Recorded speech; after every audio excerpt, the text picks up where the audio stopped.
And now, please welcome your hosts, Amy and Tray Cassles. Hey everyone, it's Amy Cassles. Merry New Year. Happy New Year. Yes. So it's been a while since we've been on here. And Been a minute. Today's episode, we are going to just get you caught up on what's been going on with our lives and what's been going on and what's going on here and forward. What's been going on? You know, I am very happy with the way that Thanksgiving and Christmas went. How do you feel about it? I have a love-hate relationship with those times of year. So I love that we went through them, and I hate that it's over. So I think, okay, the best thing that I It's did really is the opposite. that I'm with you. I love it, but then I'm also like, because it's like the whole world stops. Everything stops. And then you do this entirely new project and job. It's like you're an event coordinator and you are shopping for all these things that, you know, we don't need. Well, Thanksgiving was nice because we got to go be hosted. Yeah. But Christmas... you still have to go out of town, so it's work. I was impressed that this was the first year, at least for our family, that we actually had Christmas up before Thanksgiving. Mm-hmm. We've never done that. Okay, so... And that was... I like that, actually. All right, this year, there were a few episodes where I talked about it. And I talked about stress. And I talked about how, let's say that there's something that you need to do. And you haven't done it yet. And you keep procrastinating. But your brain thinks about what you have to do. Even though you're still not taking action. Your body thinks that you are doing the thing over and over and over and over. So if I'm thinking about buying everybody their presents and getting my Christmas shopping done, that's a big task, right? But if I spent more time in the previous years stressing about what I was going to do and and the fact that I needed to go do it, then it actually took me to do the activity. To take the action. Yeah. So by the time I actually bought all the presents, I would be so worn out, even though I hadn't even done anything. I agree. I mean, shoot, our kids didn't even know what the heck to do. There were presents under the tree before December got there. Yeah, so this year... It's like, what is going on? So River would go sit in front of these presents for really the whole month of December and just shake them, and he'd line them out. And he's like, I bet this one is this, and I wonder if this one's that.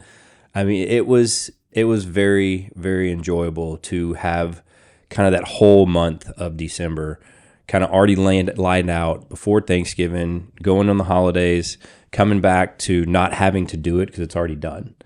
That was very, very nice. I said this year, I was like, I don't want to stress. I want to get it done.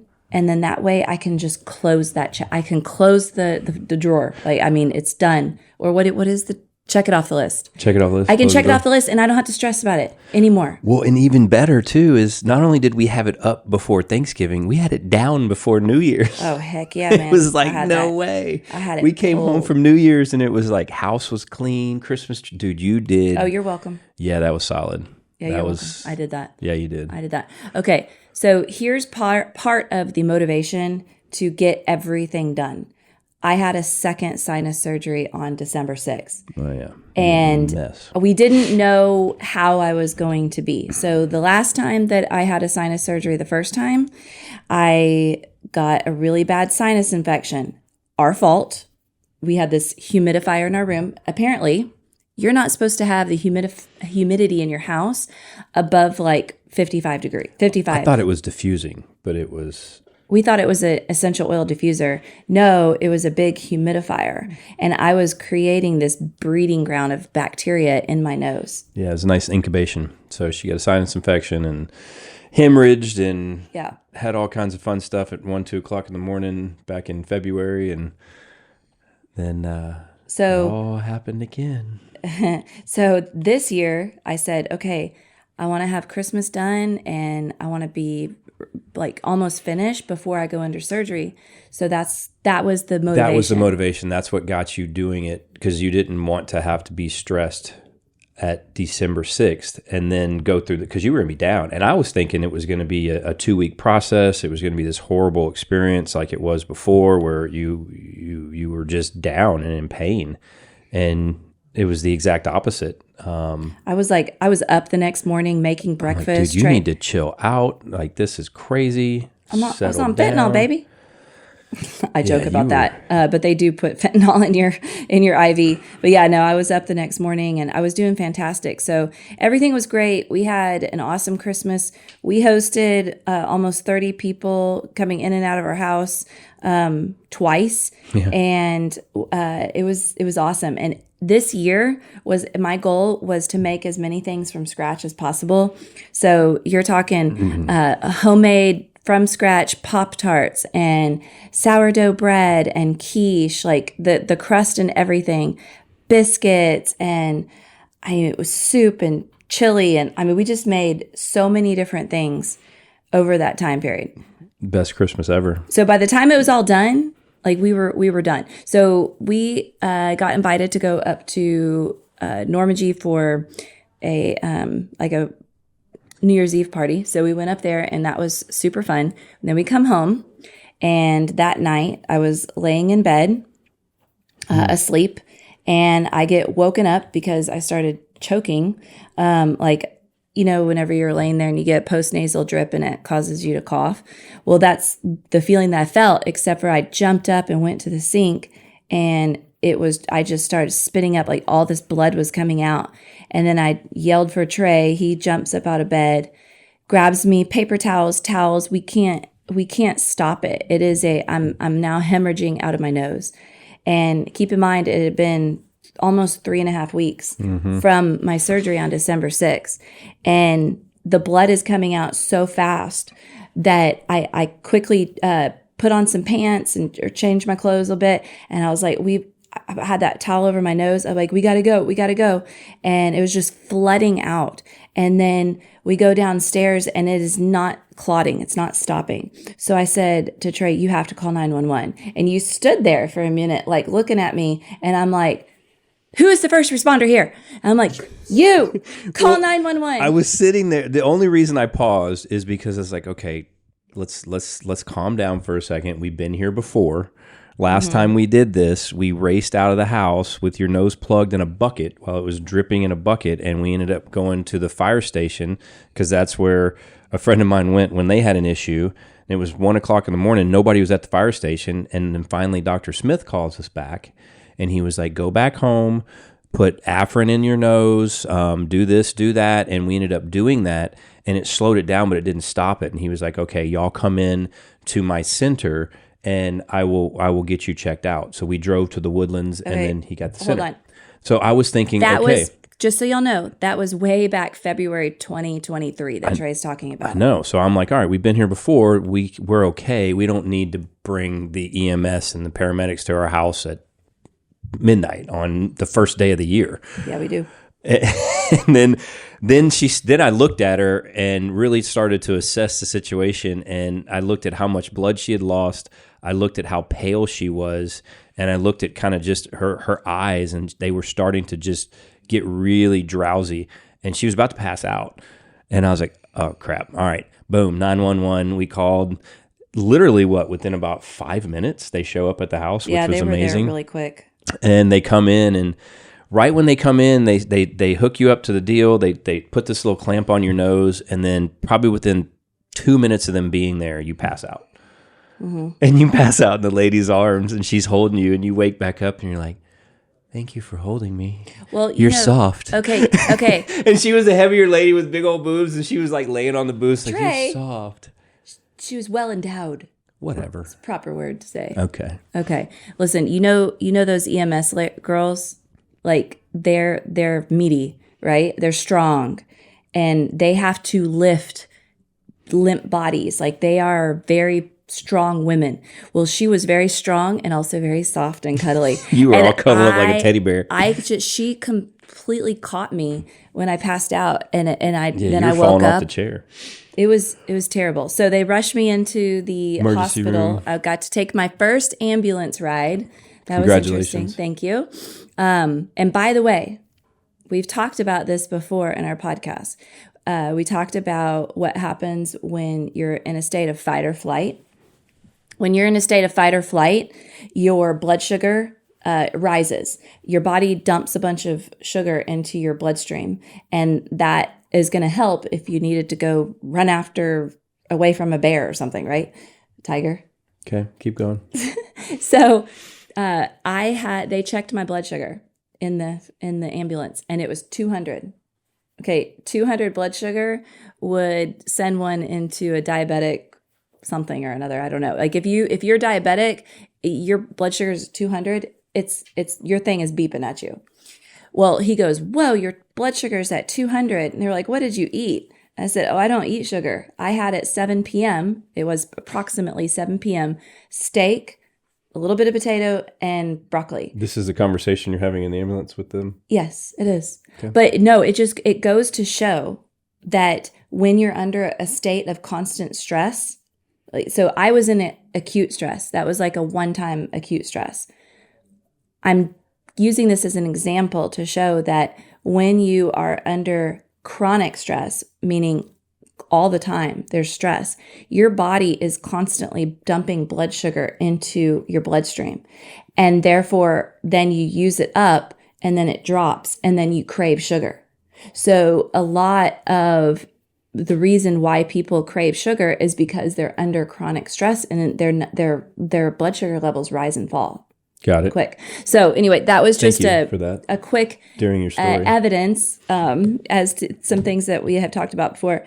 Anyway, they took me to the hospital and they had the clamps on my nose and it was clotting. And so it had kind of come to a bit of a stop, but it was still like I could feel it feeling my ears. And then they got me into the back, and then the doctor came and he had to put these rockets up my nose and shove them so far. I called them rhino rockets. Rockets. They're 3-inch balloons. Or Yeah. they're 3-inch plastic things wrapped in a thin layer of gauze that literally get rammed up into your freaking nasal cavity. Like close to your brain. And he goes and puts that first one in and it slides all the way in and she's like, Oh, it's terrible. Gets in all the way. And then the second one, it's like, and like halfway in, it's like, So I had stuck and he couldn't push it all the way in. So you had one that was all the way in and one that was halfway in, and both of them were just drenched in blood until it looked like a tampon that was like halfway out or something. It was so crazy. bad. And then we started airing those things up. It was like your nose just got bigger and bigger. You had to pump it up full of air. God. Yeah. So this is 4:00 in the morning on New Year's Day. I was very uncomfortable, and he gave me morphine. And I didn't think they were going to give me morphine. He was like, "What?" He goes, "I said, this is really painful. It hurts. They hurt in my nose." And he goes, "Oh, I can give you something for pain." And I said, "Okay." And I was thinking like Tramadol. He's gonna give me something stupid like Tylenol, ibuprofen. He goes, "I can give you morphine." And I was like, "Okay, let's go." All right. Because I knew if you put morphine in the IV that I was going to pass out and finally He's going to be sleep. liquid or pill form? It was in a liquid form, so it hit me right away, and I totally relaxed. I was like, man, I wonder if people like this. Anyway, they rushed me into surgery the next day, and what did you ever ask Dr. Smith? They had to cauterize inside my nose. Because he texted us. Well, he answered the phone at midnight. And then he texted me at 4:17 saying, "Hey, I'm catching a flight back to Houston. I'll be there to open up the OR for you guys in the morning."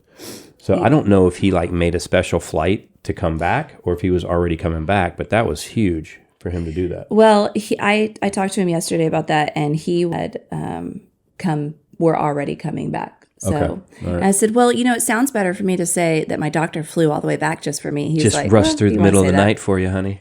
So anyway, they took me under the next morning, under emergency, got me in, and that was at the Woodlands Specialty Hospital.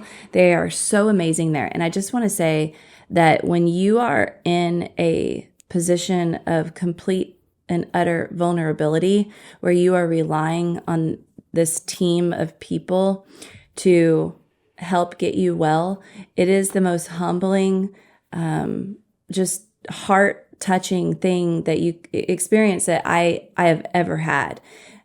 First off, I know this sounds crazy, but I thought I was going to die. I know that's weird. I did. I was bleeding out. I was bleeding so fast, and I was bleeding so fast that when I'd plug my nose, it would start coming out my mouth in mouthfuls. And as I drifted off, I literally thought, this is it. I'm going to die. And, I just lost a really good friend my college friend. Yeah. And she died unexpectedly. And you can't help but think like, our life is precious and we could die at any moment. I remember we were in the post-op room before the surgery, and you kept asking the nurse, she's like, I'm just really nervous that once y'all put me under, I'm going to choke on my blood and I'm not going to wake up. Yeah. And I'm like, okay, let's talk through this for a second. Well, they're going to have a tube in your throat. They're going to make sure that none of that's going to happen and you're going to be just fine. Well, there was still so much blood that was pumping because those little capillaries were just, they were busted open somehow. And I think it had to do with going hiking that morning. I had gone on a 2-hour hike and it was really cold. So I had to have something to have done with the expansion and constriction and dilation of the capillaries in your nose going on a walk. I guess my body just wasn't ready for it. So, your sinuses just react to everything. Kind of like what the doctor said. I mean, he's done over 6,000 surgeries and you're the first one that's ever hemorrhaged after 3.5 weeks. And you hemorrhaged 2 weeks before, and he said that you were already special.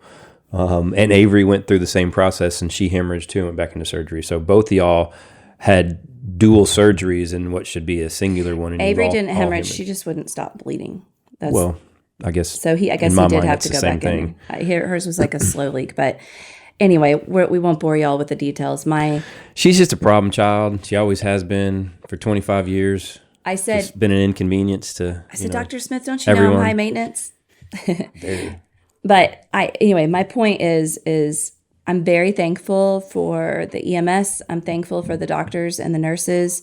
And I'm thankful for being in a place of complete and utter vulnerability that they took such amazing care of me. And I know that anybody who's gone through some sort of experience where you are so sick and you come out and you're so thankful for those nurses and doctors for what they do.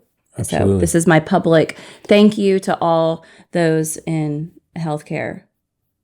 Well, there you go. Well, should we do a round of applause? No, you can't do a round of applause on a podcast because it sounds terrible on the mic. All right, so that was our little Christmas and New Year's fiasco. Well, I got my story in that. Oh, go ahead. So my truck got stolen 2 months ago in San Antonio, and it had my life in it. It had my golf clubs and all my clothes and guns and all kinds of stuff in it. And they took it, which ended up being a huge blessing because when insurance kicked in with the check, I got a heck of a lot more for it than I would have if I would have sold it or traded it in. But I made my last payment on my truck when it was not in my possession. That's kind of how that worked. But the last payment. Yeah, it's like, hey, it's paid off. Where's it at? It's got stolen. Okay, cool. So anyway, I ended up getting a new vehicle. I was driving it on New Year's Eve out to the ranch, and I was in Anderson with Avery, and the thing just starts going haywire.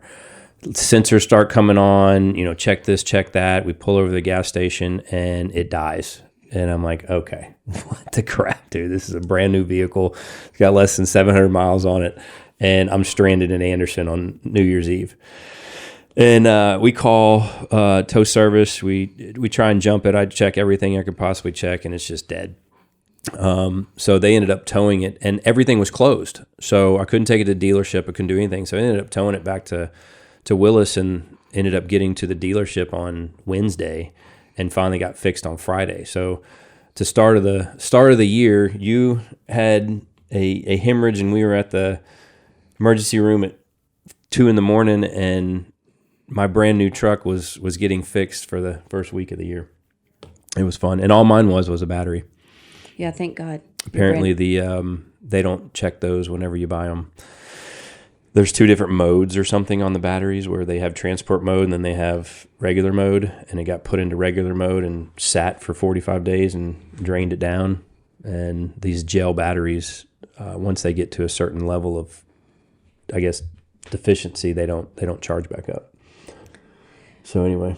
Well, that's my story. Okay. That's my heartache. That was really good. Thanks. That was really good to share. Thank you. Thank you for sharing, Trey. You're welcome. So I think that everybody should know that we're not upset about some of these things that happen. We're actually really looking forward to this year of 2024. And one of the things that we do at the beginning of the year is sit down and we get some note cards. And with these note cards, we'll write down on one of them family, all the different categories of your life, family, fitness, your finances, your friends and relationships, hobbies, your hobby, your fun, your career.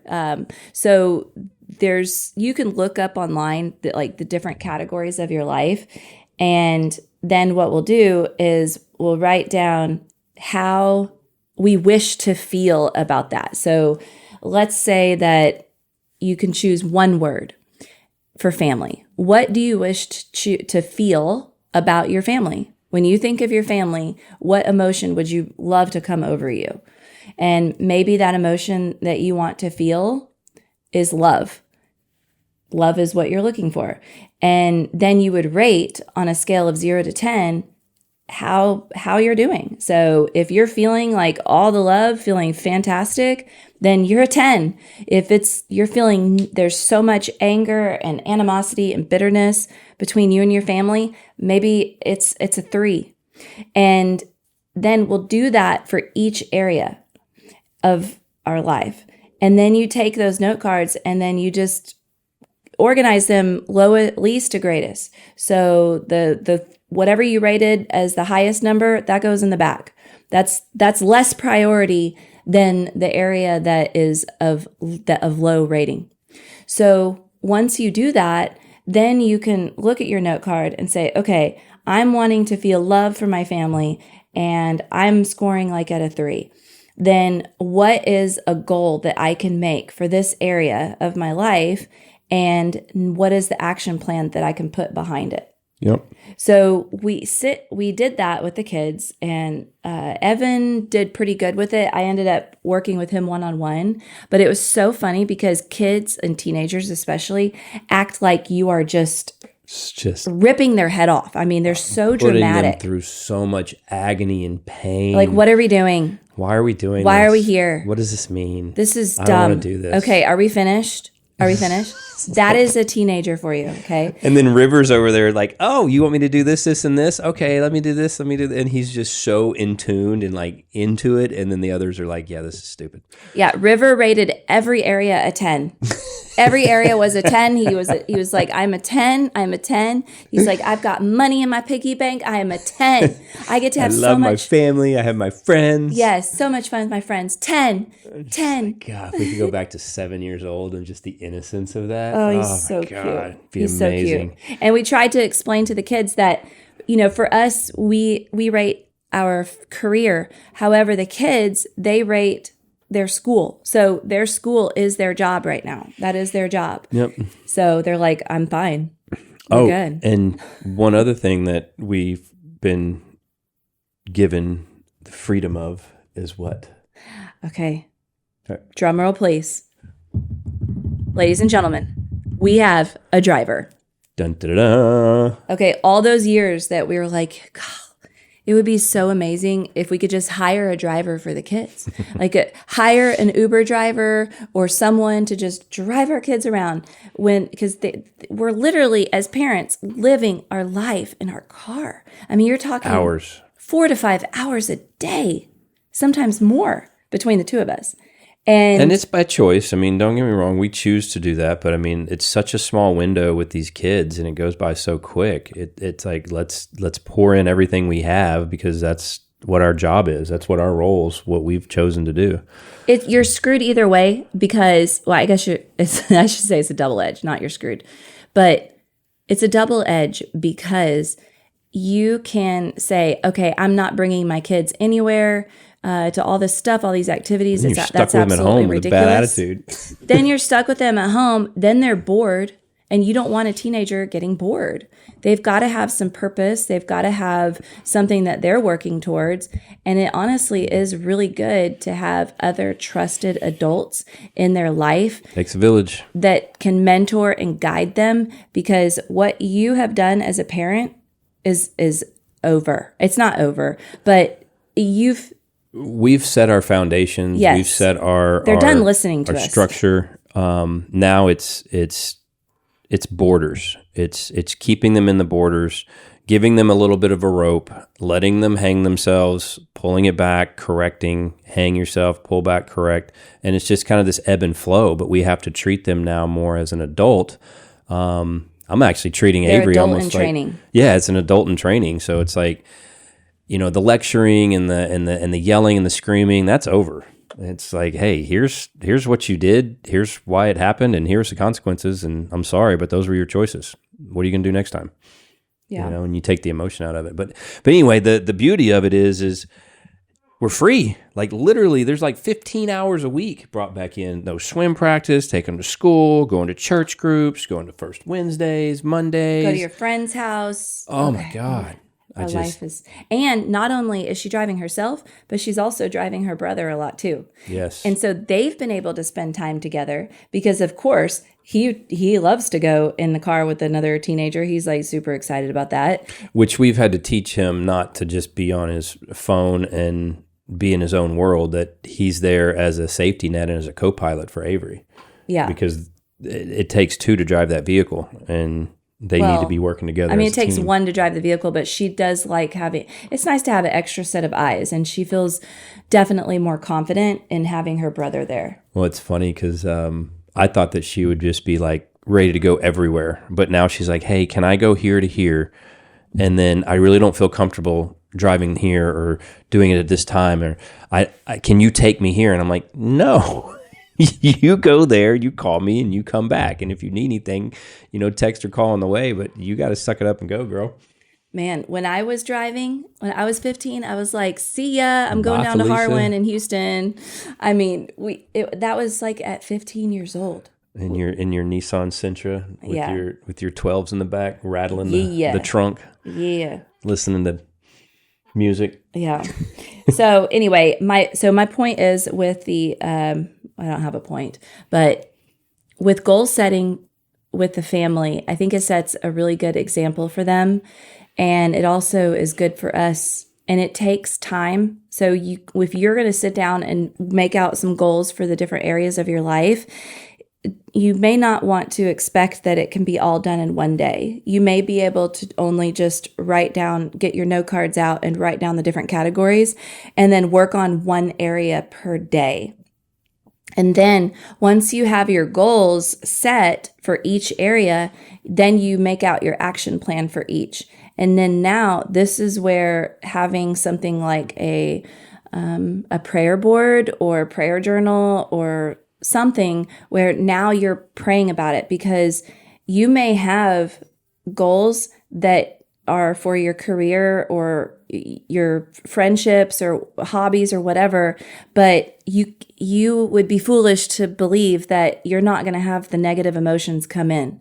The negativity, the high will wear off, and then the negativity is going to start coming at you. And all the reasons why you haven't accomplished it already will start to come back at you. Slapping you in the face, doubt, and fear. Because if you did not have any negative feelings, then or resistant feelings, I should say, then you would have already accomplished these things over and over. So one of the things that we have done in the past is we watched the movie War Room.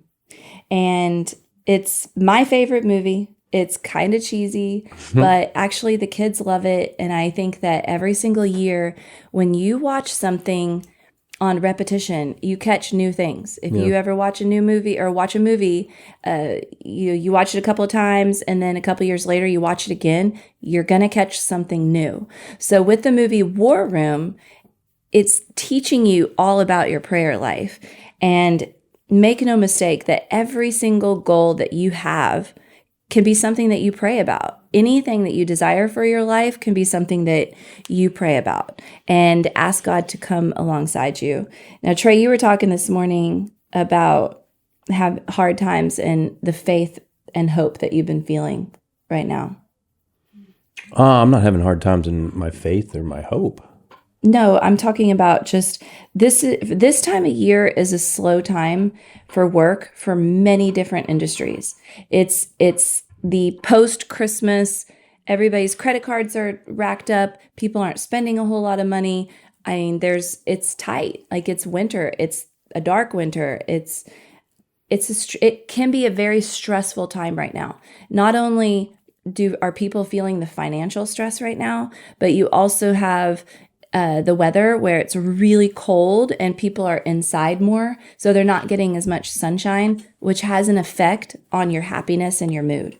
Yes. I think what you're referring to is what I was talking about, how I can reflect back on years past when things were harder or more stressful, and I would have a lot of fear on the outcome of it. And I would rely back on my faith and dive back into the Word, dive back into, my my faith and the things that I have used to get me through.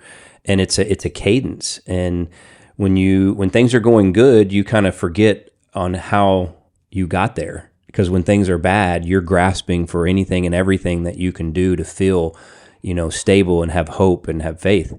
And that is where I feel like sometimes for me in this time of year, it always seems like a struggle. It always seems hard. It always seems like, there's so much in front of us and so many hurdles that you look back and you realize that it's temporary. And the more that you can hold on to your cadence and your faith, the easier it is to get through those times, because your thoughts are always going to go negative. But when you put back in the positive things, they can't rest there. Yeah. I think that every single year, this is what, people, you meet an elderly couple and they've been married for many years, and you sit down and talk to them. They've been married 50 years. You talk to them about life, and they will tell you about the things that they learned through the years and the ups and downs and the hard times and the good times. And they seem to be at a place of peace. And we're in the information age. So the things that they discovered are what they had to experience and learn through wisdom. We have the opportunity to learn from wisdom, but from experience, but also we have so many books, we have so many podcasts, there's constant stuff. I mean, look at how much have you learned from Steve Harvey, just Facebook ads. Our grandparents didn't have that. Well, you can be 40s. Paralyzed with opportunity, or you can, pick what speaks and resonates to you, and that's the balance you gotta find. I think kind of what I was alluding to more of is that when you have your routines and you do your devotions and you get into the Word and you get into prayer and you put your mind back in that environment, the peace that you find in that when you're in that darkness is so overwhelmingly familiar that it's like, how did I ever get away from that?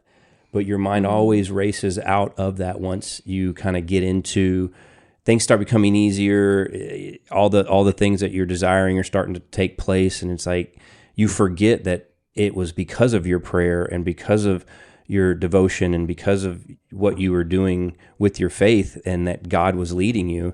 And when you get away from that, you realize that the darkness just consumes you to a level that is paralyzing, and you forget the cadence that you were using to keep it away.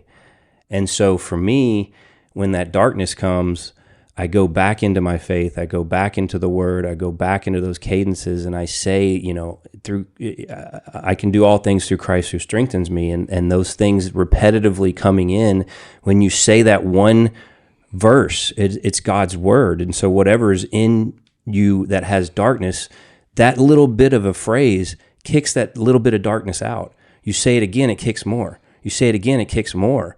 And the repetitiveness of that just doesn't allow it to come back. And so for me, that is where I struggle, because I do it so much to get all the darkness out, and then I stop doing it, and then the darkness ends up coming back. And so it's like, why stop? Why not have the consistency?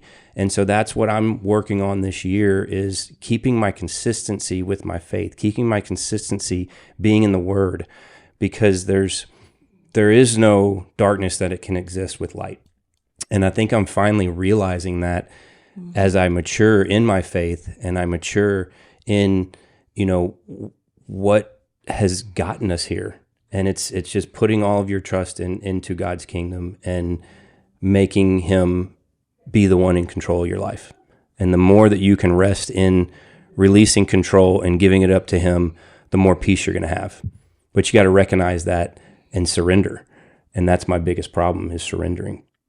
So I kind of went off on a tangent, but that's where I'm at right now with my thoughts. And it's a powerful place to be, because you lose all control, but yet you have nothing but peace.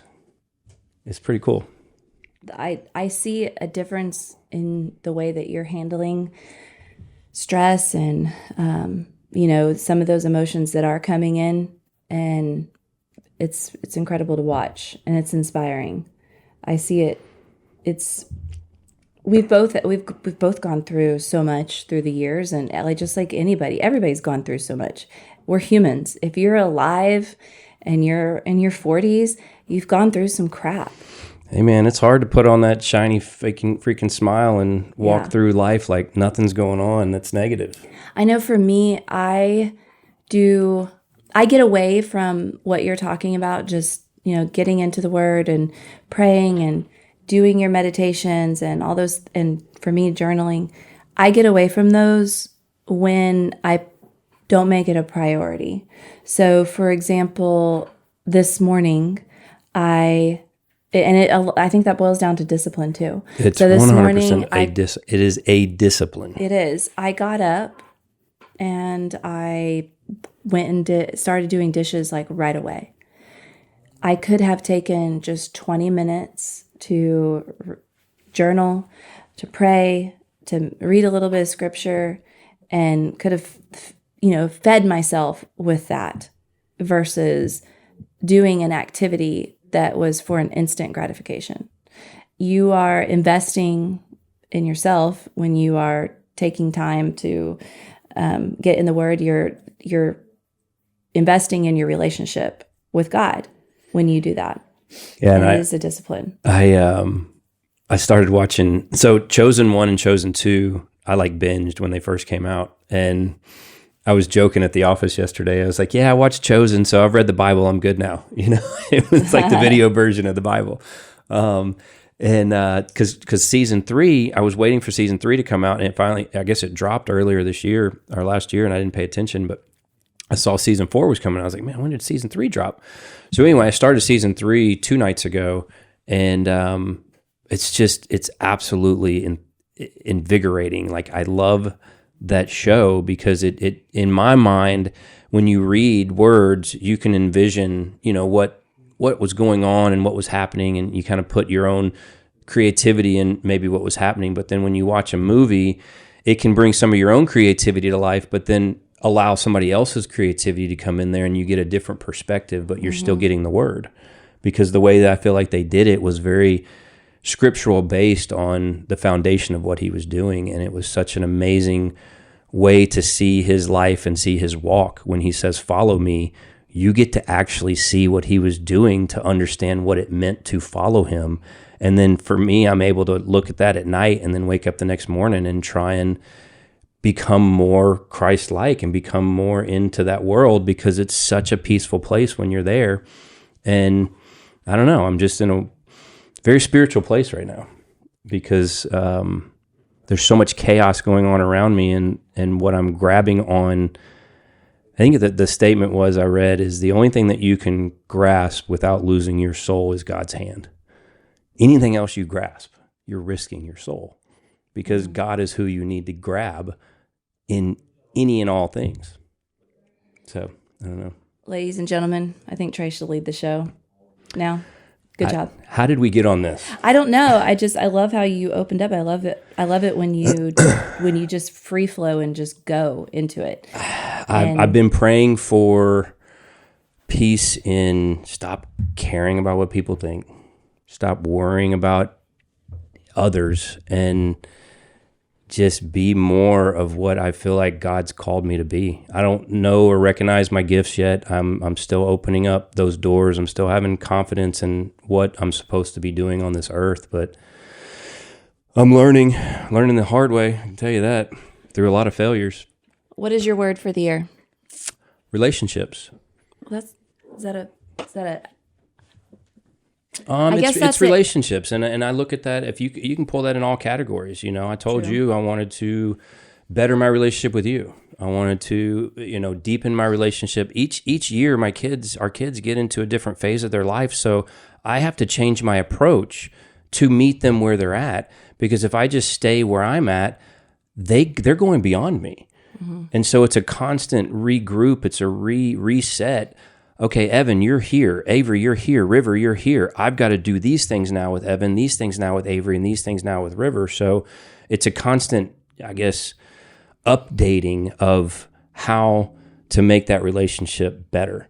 Same with you and I. You and I are in different places. You're doing different things. I'm doing different things. So we have to find ways to kind of recalibrate that. With my friends, with my work, with Christ, everything is about a relationship. And that's my focus this year, is if I can deepen and strengthen my relationship in everything, I can really look towards an amazing year. So, and what was your word? I love that. My word is simplicity. I love that. So last year my word was intentional. Can you say it again one more time? My word was intentional, and no, simplicity. Last year it was intentional. No, can you say simplicity one more time? Simplicity? Just saying. Go ahead. Okay. Last year my word was intentional, and specifically being intentional with my time. And I believe that I accomplished that. I feel good about that. Probably about an 8 if I were to rate that on a scale of 0 to 10. I'll give you that, man. You were. Yeah. The best thing that I did was started waking up early when we got back from Scotland. When we got back from Scotland, 5:30 in the morning. Shoot, when we first got back from Scotland, it was 4 a.m. But I was waking up at 4 a.m. and then I finally got to start sleeping till 5 and then 5:30, and I landed on 5:30. I've always wanted to wake up at 5:30, and one of my favorite things to do is to be up, having already done my devotion, already done my journaling, and then I have music playing in the kitchen, and then my kids come downstairs for school at 7 a.m. and breakfast is made. I've got sausage or pancakes. Oh, it's like freaking sourdough the Waffle bread. House down there every morning. Yeah. It's freaking amazing. That's my favorite thing to do, is for them to come down and see their mom making food in the kitchen for them. That is the best way that I know how to show love for someone, is to cook for them. It's definitely a love language. Yes, it is. And boy, do you get upset when that language is not met. If I made y'all dinner and y'all don't come, then I'm like, y'all just took a crap on my love.